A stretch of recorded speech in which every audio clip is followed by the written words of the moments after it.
Good morning, Friday the 30th of May, so another weekly update for you. So this morning, really good setup on the golf course this morning, cutting greens, rolling greens, cutting tees and aprons, green surrounds and full raking bunkers on the way round. Back to flat raking today because they've all dried out. Had a good bit of rain this last weekend and this week, so that was great, really positive. Just takes a little bit of pressure and just greens everything back up a little bit for us and takes a bit of pressure off the irrigation system and us hand watering as well. So for example, on Wednesday, for example, after we received the rain on Tuesday, we went out and fluffed the bunkers up because they were got compacted from the wet, which is what we always do when the bunkers are wet. We'll flat rake the faces to encourage balls to roll into the middle, and then fluff up the bases so they dry out and they are raked, tooth raked. So, and then that is, as I said, they've now dried out we've been quite windy this week, so ever since then they've dried out quite quickly ever since that. So back to flat raking, because you don't get the presentation when it's dry. You don't get the presentation of when we do the tooth rake in the middle. It all just looks the same anyway, so we may as well just flat rake them all. Gives us a little bit of an opportunity to play around with some sand levels, noticing a lot of sand coming towards the edges where people walk in, where sand's just drag back to the edges. So it's a good opportunity for us to just address that and try and push that back in the middle as we're flat raking. So that works. So that's just a note on the bunkers and how we rake them during the dry and the wet. Elsewhere on the golf course this week, we had a bank holiday, so it's a 4.5 day week to try and get everything done. And with the rain that we received over last weekend and into this week, it greened everything up a little bit and meant we need to give the golf course a good trim and cut everything up. So fairways were cut, green surrounds were cut. Green surrounds, just a note on them, I'm really pleased with how they've come on. Over the last year or two, we've started incorporating tea spray into our green surrounds. So the same spray that we put on the tees of liquid feed, wetting agent, and plant growth regulator. We do the green surrounds. We do it all in one hit as well. So we do the tees and the green surrounds at the same point. Green surrounds are not irrigated. They might catch a little bit of water coming off the greens heads, but they're not irrigated like the tees, so that wetting agent doesn't always get in there really well. But the idea of it is that we try to take advantage of the wet weather. So we put a spray across the tees and the green surrounds this week to get it in there before the rain came in on Tuesday evening. And so that wetter could get in there and start assisting the soil to help retain moisture. And I'm really pleased with how they've, whilst they do dry out in a similar way that fairways do, where they're primed with wetting agent, as soon as you do get that bit of moisture, they do. I feel like they green up a lot better and a lot quicker and than the fairways, for example, which I'm quite happy with. I personally have, from a little bit of a links and heathland background and things like that, I like the fairways burning off a little bit, and I think it's the right thing for a downland golf course, and it looks good. Looks very natural, and we like it, and it helps our fairways survival of the fittest with the grasses that are in there. So they're very fescue. We get a lot of compliments about our fairways, but we don't overmanage them in ways that other courses do, where they have a feeding program. We pretty much just keep the weeds out of them and just keep on top of the cutting, and because the soil profile only allows for the nice fescue grasses to grow through there. So I quite like them browning off a little bit. I think it suits the site, and it's very natural. But with those green surrounds, we've incorporated that tea spray in the last couple of years. I think they've come on really well since we've scouted them out 4 or 5 years ago. Tees, we've cut them twice. Did we cut them twice this week? I'm not sure. We've either cut them once or twice this week. We gave them a good rest.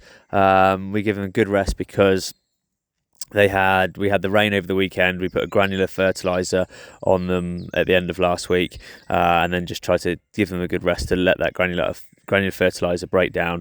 And as I said, we put a good divot at the end of last week to help them help them recover, and use that rain as our friend, and use the weather as our friend to help get the recovery from the divots. So yeah, they got cut at the end. As I said earlier, they got cut today, so they did get a little bit long and fluffier than we would like to have them. But yeah, they got cut today, and they'll get cut again twice next week, and they should have plenty of health and plenty of grass growing back through them with the weather we've had and the way we've managed them well as well.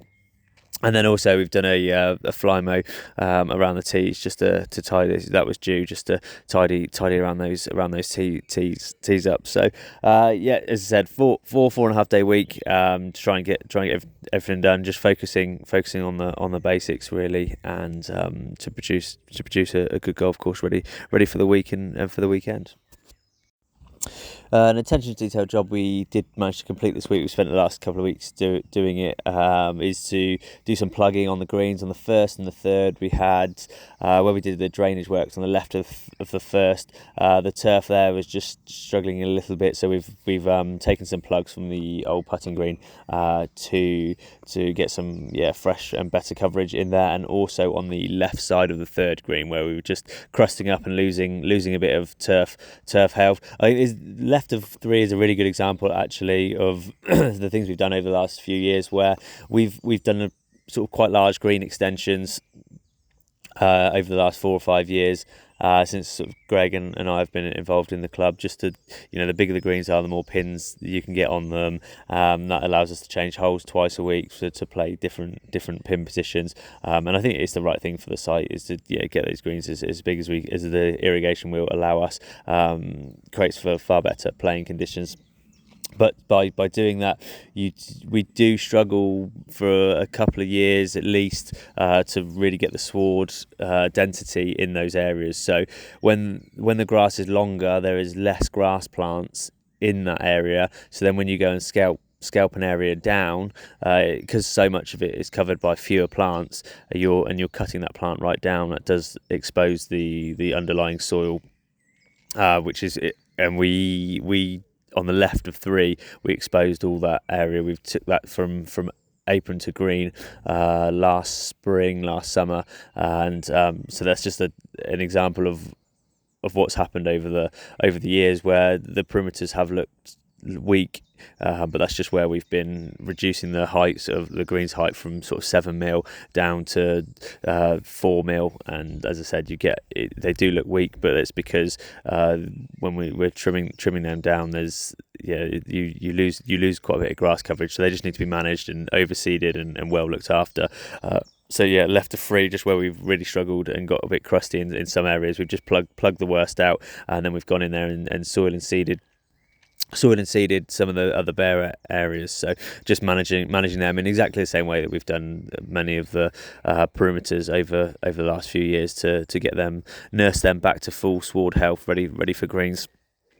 We take all these plugs from the lower side of the putting green. We can't host a hole down this side because it is too much of a slope. So it's not the most ideal place in terms of it may not be the best first impression for an old putting green, and very much looking forward to the future and planning. We would look to put some sort of green nursery in somewhere, an irrigated green nursery in somewhere, so we can take these plugs, so we're not having to do it from one of the practice putting greens. But this is the best and the only area and opportunity we've got to help with use this as a nursery for our main greens. We went on a staff education trip this week as well, which tied in quite nicely with the weather on Tuesday afternoon. This was hosted by the Wiltshire FA, just to talk all things sort of sports pitches and grass and all those sorts of things, and it's good for networking with other groundsmen in the industry. So as I said, we popped down to Swindon Cricket Club to have a bit of a talk and education seminars, presentations, and then we went over to Swindon Town football pitch, who are having their end of season renovations done. So in this example here, you can see they're taking the top layer off the pitch, so they'll completely do away with their pitch. They will then go and put around 200 tons of sand on and reseed and do some extra drainage, and then they're actually going to have their pitch stitched as well, which is similar to most, I think, all Premier League, Championship football clubs and many rugby pitches. So these become 5% artificial, so it helps hold all the grass together. I've talked a lot about how this could work in golf. I've held conversations. It might be a potential place for this might be a driving range tee, or maybe par 3 tees in the future. I'm not sure how well the stitching will work with divots and things, but the idea is they stitch in 5% of artificial fibres, and that helps hold all the grass roots together. And so, I mean, you think of a rugby scrum, and if turf is freshly laid, then a lot of the boots from the pressure is going to push all that turf out, and people are going to slip. So, which is a good example. But yeah, it helps all bind all the grass together, because these places are under quite a lot of pressure to produce grass in the winter, when it's very easy to turn the surface muddy. So that's why they're all going down this sort of partially artificial route, which helps basically supports the grass roots and structure of the grass, so it can hold and not turn to mud through wear and tear. But it's a good day out, and I'm very keen on these sort of things for showing the team other golf courses, or in grass-based industries, just for enthusiasm and networking and all those things, and geek out on grass if you like. But yeah, I think it's a really good thing to go and do, and take the team and see other golf courses, or how other places operate as they maintain their grass surfaces.